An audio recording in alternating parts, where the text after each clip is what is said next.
चैत्र मालवी, मारुती चितमपल्ली, सिंदबादचा रुख.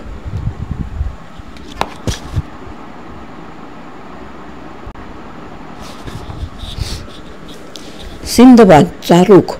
सिंदबाद या अजास्त्रकाय पक्षाचा सर्वप्रथम उल्लेख अरेबियन नाईट्स या सुरस आणि चमत्कारिक गोष्टीत सिंदबाद या दर्यावर्दीच्या 2ऱ्या व 5व्या सफरीत आढळून येतो. रुख पक्षाच्या अंड्याचे वर्णन करताना तो सांगतो, मी समुद्राच्या बाजूने पाहिले, तो पाण्याखेरीज काही दिसेना. मग जमिनीच्या बाजूस पाहिले, तेव्हा दूर अंतरावर पांढरे काही दिसले. मग झाडावरून खाली उतरलो व तिकडे चालत आलो. जसा जसा मी जवळ जात चाललो तसा तसा तो फार मोठा पांढरा गोळा दिसू लागला आणि अगदी शेजारी जाऊन हात लावून पाहतो, तो हातास फार मऊ लागला. आत शिरावयास दार असेल या बुद्धीने मी त्याच्याभोवती प्रदक्षिणा केली, परंतु चोहीकडून तो एकसारखाच दिसे. त्याला कुठेही दार नव्हते व तो फारच गुळगुळीत असल्यामुळे त्याच्यावर चढण्याचा इलाज नव्हता. त्याचा घेर मी मोजला, तो सुमारे 50 कदम भरला. त्यावेळेस सूर्य मावळण्याचा सुमार होता. मग मी तेथे त्या गोळ्याकडे पाहत उभा आहे. तो इतक्यात वरून मोठा ढग आल्याप्रमाणे एकाएकी काळोखी आली.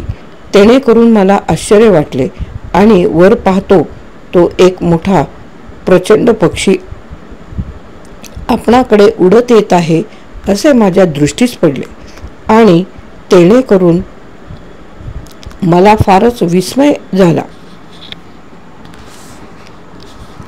रुख म्हणून फार प्रचंड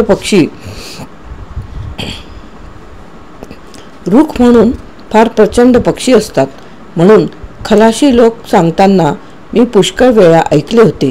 त्या गोष्टीची स्मृती म्हणून मी असा तर्क केला की हा पांढरा गोळा या पक्षाचे अंडे असावे. हा माझा तर्क खरा झाला, कारण पुढे लवकरच तो पक्षी खाली उतरून त्या अंड्यावर बसला. तो पक्षी खाली येतो असे पाहून मी त्या अंड्याजवळ जाऊन बसलो. तो असा की त्या पक्षाच्या पायाचे एक बोट माझ्या पुढे येऊन पडले. हे बोट झाडाच्या खोडाप्रमाणे लठ्ठ होते. मग मी डोईचे पागोटे काढून त्याने आपणासच त्या पक्षाच्या बोटास बांधून घेतले. असे करण्याचा माझा उद्देश असा की सकाळी हा पक्षी उडून गेला म्हणजे मला या ओसाड बेटातून पार घेऊन जाईल. मी योजल्याप्रमाणे गोष्ट झाली खरी. 5व्या सफरीचा तपशील सांगताना सिंदबाद म्हणतो, किती एक महिने वाट चालल्यावर एके दिवशी एका ओसाड बेटात उतरलो. त्या ठिकाणी रुख नामक पक्षाचे एक मोठे अंडे पडले होते. त्या अंड्यातले पिलू तयार होऊन त्याने अंडे फोडून एका पंगाने चोच बाहेर काढली होती. माझ्याबरोबर जे दुसरे काही आदमी होते त्यांनी कुऱ्हाडीने ते अंडे फोडून त्या पिलाचे तुकडे आतून काढून ते भाजून खाण्यास आरंभ केला. त्यांचे ते खाणे संपते न संपते इतक्यात आभाळात दूर अंतरावर 2 मोठे विस्तीर्ण ढग दृष्टीस पडले. आम्ही गलबत चालविण्याकरता जो नोकर चाकरीस ठेवला होता तो मोठा वाघबगार होता. त्यास तो अनर्थ कळून त्याने मोठ्याने ओरडून आम्हा सर्वांना इशारा दिला की या पिलाचे आईबाप येत आहेत, तर सर्वांनी मोठी घाई करून जहाजावर चढावे, नाहीतर मोठा दगा होईल. नंतर आम्ही सर्व मोठ्या लगबगीने गलबतावर चढून गलबत हाकरले.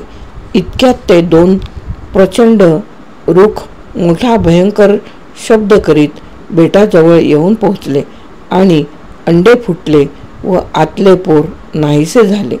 असे पाहून ते फारच विक्राळ शब्द करू लागले. मग सूड उगवण्याकरिता ते जिकडून आले होते तिकडे परत गेले. घटका अर्धघटका लोटली नाही तो ते पक्षी परत आले आणि आम्ही पाहतो तो त्यांनी आपल्या गावीत मोठमोठ्या शेळ्या आणल्या होत्या. मग उडत उडत बरोबर आमच्या डोईवर येऊन ते किंचित स्थिर झाले आणि एकाने एक शिळा सोडून दिली. ती शिळा नेम चुकून समुद्रात पडली. इतक्या धांदलीत दुसऱ्या पक्षाने आपली शिळा अशी अचूक सोडली की ती गलबतावर पडून त्याचे तुकडे झाले. काही कृष्णशास्त्री आणि विष्णूशास्त्री चिपळूणकर.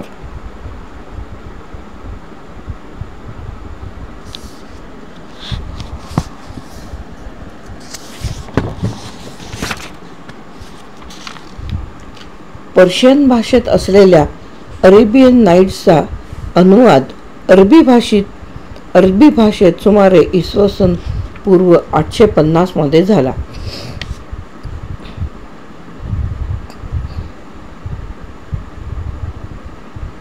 तेराव्या शतकात झालेल्या मार्को पोलो या प्रवाशाने रुख पक्षाचे पुढीलप्रमाणे वर्णन केले आहे.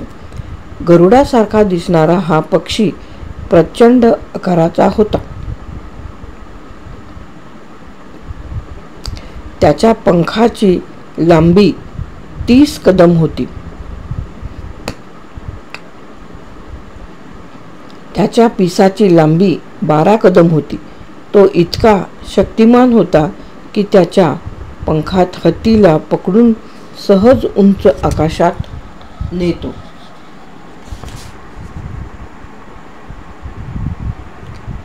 जमिनीवर सोडून देताच त्याचा चेंदामेंदा झाल्यावर त्याला निवांतपणे खातो.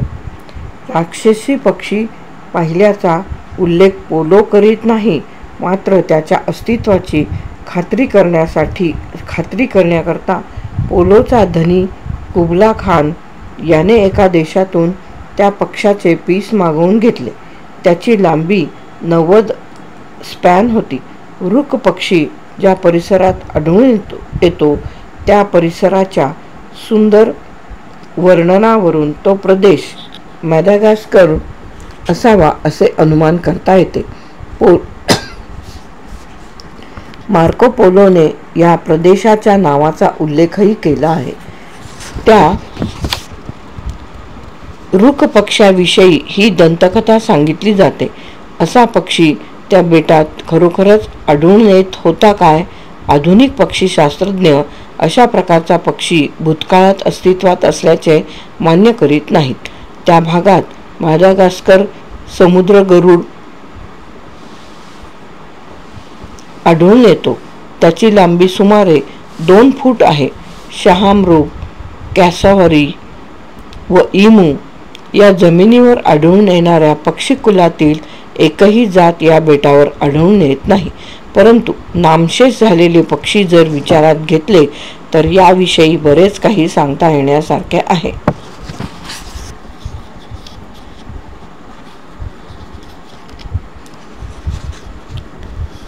युरोपमधील विद्वानांचे लक्ष रुख पक्षाकडे 1658 पर्यंत गेले नव्हते. 1661 मध्ये मॅडागास्कर येथील गव्हर्नर यांनी त्या बेटाचा संपूर्ण इतिहास लिहून ठेवला होता.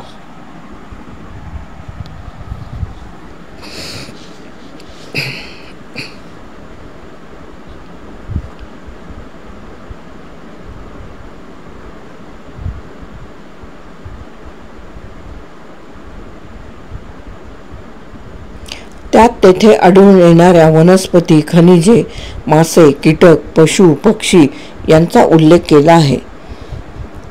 हा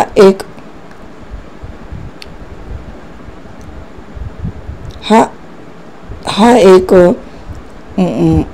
मोठा पक्षी असून तो ॲम्पात्रेस लोकांच्या देशात आढळून येतो. मॅडागास्कर बेटाच्या दक्षिणेस. शहामृग जशी अंडी घालतात तसा हा पक्षी अंडी देतो. तो शहामृगाच्या कुळातील असावा. येथील लोकांना त्याला पकडता येत नाही. या पक्षाला एकांत आवडतो. देशोदेशीच्या प्रवाशांकडून नित्य नवीन येणाऱ्या सुरस व चमत्कारिक गोष्टीमुळे हा अहवाल दुर्लक्षितच राहिला. कालांतराने त्याचा विसरही पडला. मॅडागास्कर बेटाचा प्रवास करणारे फ्रेंच प्रवासी व्हिक्टर यांनी 1832 मध्ये मौरॉनपॅट्रा या पक्ष्याचे अंडे पाहिले. तेथील लोक त्याचा उपयोग पाण्याच्या बादलीसारखा करीत. आश्चर्यचकित व्हावे इतके ते अंडे मोठे होते. त्याची लांबी 1 फुटापेक्षा अधिक होती. आकार शहामृगाच्या अंड्यापेक्षा 6 पटीने मोठा होता.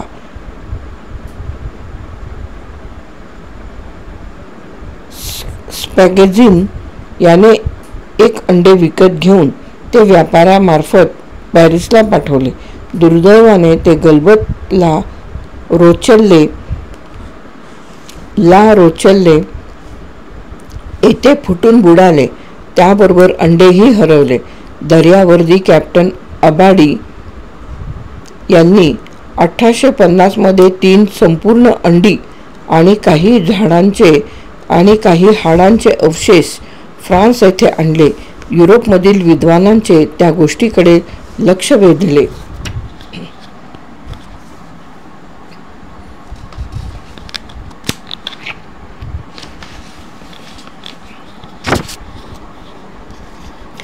असामान्य अशी अंडी कोणत्या पक्षाची असावीत याविषयी विद्वानांत बरीच वर्षे वाद चालू होता. काही तज्ज्ञांचे म्हणणे असे की ही अंडी गरुड पक्ष्यांची असतील, कारण मार्को पोलोने त्यास दुजारा दिला होता. काहींचा विचार असा होता की हा पक्षी म्हणजे मोठ्या आकाराचा पेनग्विन असावा. शेवटी मध्य मदागास्कर येथील दलदलीत प्रचंड आकार असलेल्या पक्ष्यांची हाडे सापडली. यावरून निष्कर्ष काढला की उडता न येणाऱ्या शहामृगासारखा एक पक्षी असावा. त्याची उंची सुमारे 10 फूट होती. शास्त्रज्ञांनी त्याचे नाव ठेवले इपिऑर्निस. न्यूझीलंड येथे आढळणाऱ्या व कालांतराने नामशेष झालेल्या मोआ पक्षापेक्षा हा पक्षी उंच नव्हता, परंतु शरीराने मोठा होता. सर्व पक्षात तो वजनदार होता. काहींच्या अंदाजाप्रमाणे त्याचे वजन 1000 पाऊंड असावे. झू क्वेस्ट टू मडागास्कर हे डेव्हिड ॲटनबरोचे पुस्तक 1961 मध्ये प्रसिद्ध झाले. मॅडागास्कर बेटात त्याने रूक पक्षाचा शोध घेण्याचा प्रयत्न केला. लिंटा नदीच्या वाळवंटात त्याच्या अंड्याच्या अवशेषांचा शोध व चौकशी करीत असता त्याला त्या पक्षाच्या अंड्याच्या कवचाचे तुकडे आढळून आले. हा शोध मोहिमेत एका ठिकाणी त्याला संपूर्ण अंड्याच्या कवचाचे तुकडे मिळाले. चिकटपट्टीने ते तुकडे जोडले असता त्यातून पूर्ण अंडे साकार झाले. त्याचा घेर 27 इंच होता. दोन्ही टोकाच्या अंडाकाराचा परीघ 32.5 इंच होता. हा पक्षी नामशेष का झाला याचे कारण देताना ॲटनबरो लिहितो की उत्तरोत्तर हवामानातील बदलामुळे हा पक्षी नष्ट झाला असावा. लिंटा नदीच्या विस्तीर्ण पात्राचे आता वाळवंटात रूपांतर झाले आहे. या पक्ष्याचे प्रचंड वजन व त्या प्रमाणात असलेल्या हाडांचा आकार पाहून शास्त्रज्ञांना वाटते की त्या पक्ष्याचे निवासस्थान दलदलीत असावे. हवामानातील प्रतिकूल बदलामुळे त्या पक्ष्याचे नैसर्गिक निवासस्थान नष्ट झाले. त्याबरोबर हा पक्षीही काळाच्या पडद्याआड गेला. अरब व्यापारी मोझांबीच्या कालव्यातून होडीने प्रवास करीत मॅडागास्कर समुद्रकिनाऱ्यावरील मासे मारणारे कोळी डोंगीतून जाताना गोडे पाणी अंड्याच्या कवचाच्या बाटलीत नेत. अरब व्यापाऱ्यांनी अशा उपयोगात आणणाऱ्या बाटल्या पाहिल्या होत्या. यातूनच या आश्चर्यकारक दंतकथेचा उगम झाला असावा. मार्को पोलो याने आपल्या प्रवास वृत्तांतात केलेल्या प्रचंड पक्षाच्या वर्णनामुळेही अकल्पित कथेला जन्म दिला असावा. माझा अनुभव असा की दंतकथेत सत्याचा अंश असतोच. रूख पक्षाच्या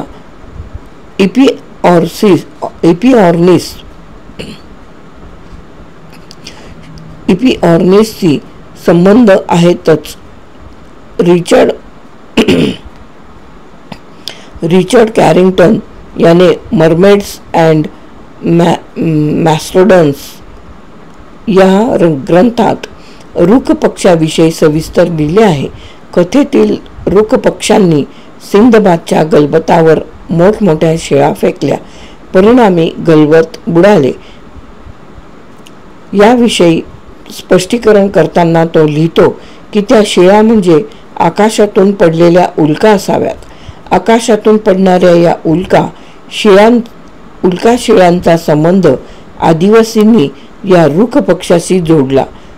कुबला खानच्या लोकांनी मॅडागास्कर बेटातून रूख पक्षाचे पीस आणले. ते वास्तविक ताडाची एक फांदी होती. या ताडाची उंची 50 फुटाहून अधिक असते. शेंड्याला 7-8 फांद्या असतात. या फांदीचा आकार रूख पक्षाच्या पिसासारखा असतो. एकूण या दंतकथेची जी जडणघडण झाली आहे ती निसर्ग ज्ञानावर अवलंबून आहे.